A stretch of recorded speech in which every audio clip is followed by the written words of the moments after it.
জয় রাম, জয় গুরু, জয় সত্যনারায়ণ। নমস্কার। গল্প কথায় রাম ঠাকুর চ্যানেলে সব বন্ধুদের স্বাগতম।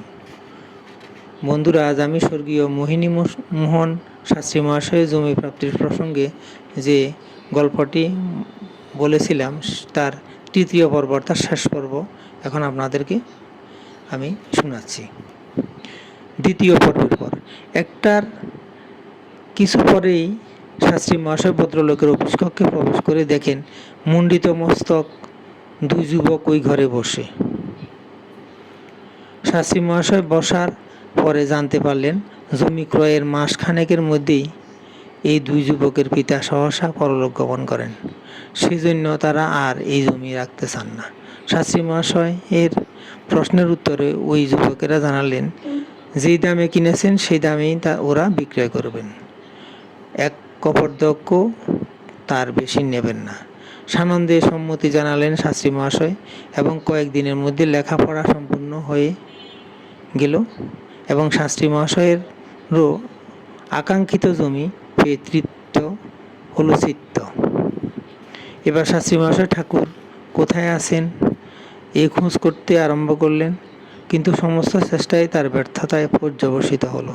ঠাকুর মহাশয়ের অবস্থিতির কোনো সংবাদ তিনি সংগ্রহ করতে পারলেন না মাস কয়েক ধরে। অবশেষে জানতে পারলেন ঠাকুর মহাশয় দক্ষিণ কলকাতায় আছেন কয়েকদিন ধরে। সংবাদ পেয়েই ছুটলেন শাস্ত্রী মহাশয়। ঠাকুর মহাশয় যেই ঘরখানে বসেছিলেন সেই ঘরে তখন অনেক নরনারী উপস্থিত। তাকে দেখে কয়েকজন একটু পথ করে দিলেন। তিনি গিয়ে প্রণাম করলেন ঠাকুর মহাশয়ের দুই চরণে আর বারে বারে স্পর্শ করাতে লাগলেন জমি ক্রয়ের কাগজপত্র ঠাকুর মহাশয়ের পাদাবদ্ধে। কীভাবে এই জমি তিনি ক্রয় করতে পেরেছিলেন তা সরবে ব্যক্ত করলেন। এমন সময় এক ভদ্রলোক শাস্ত্রী মহাশয়কে হাসতে হাসতে প্রশ্ন করলেন যে তারা তো তার কাছে যান ঠিকুজি গোষ্ঠীর প্রস্তুত করাতে, মেয়ের বিয়ের সময় জোটক বিচার করাতে, আর জমি দোষমুক্ত কিনা সেটার বিচার তিনি করে দেন। আর সেই তিনি কি করে তার নিজের জমি ক্রয় করার জন্য ঠাকুর মহাশয়ের কাছে যাতায়াত করছেন কয়েক মাস ধরে। শাস্ত্রী মহাশয়ের হাসিতে ঘরখানা মুখর হয়ে উঠল।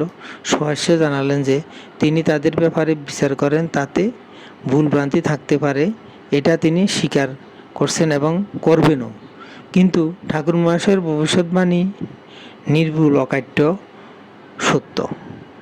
আবার হাসতে হাসতে শাস্ত্রী মহাশয় বললেন, ভুলভ্রান্তি নিয়ে বিচার করি আমি, আপনারা যান আমার কাছে। আর ঠাকুর মহাশয় নির্ভুল গণনা করেন, তিনি হলেন জ্যোতিষীরও জ্যোতিষী। বন্ধুরা, তৃতীয় পর্ব অর্থাৎ শেষ পর্ব আজ এখানে শেষ করলাম। এখন শ্রী ঠাকুরের বেদবাণী থেকে একটি বাণী পাঠ করে শোনাচ্ছি আপনাদেরকে।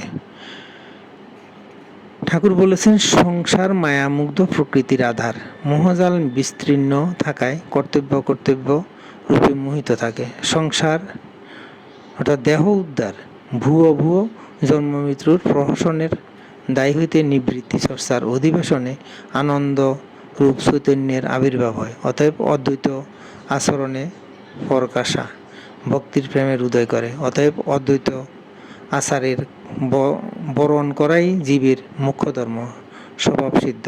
বেদবাণী 1। বন্ধুরা, আজ এ পর্যন্তই। আগামী দিন আবার শ্রী ঠাকুর সম্পর্কে গল্প বাণী নিয়ে আপনাদের সাথে থাকব।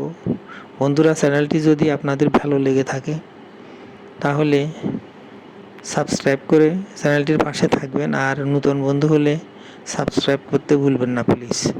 আর ঠাকুর সম্পর্কে এবং ঠাকুরের লীলা সম্পর্কে জানতে লাইক, শেয়ার, কমেন্ট করবেন। ধন্যবাদ। ভালো থাকবেন। জয় গোবিন্দ। গুরু কৃপায় কেবলম।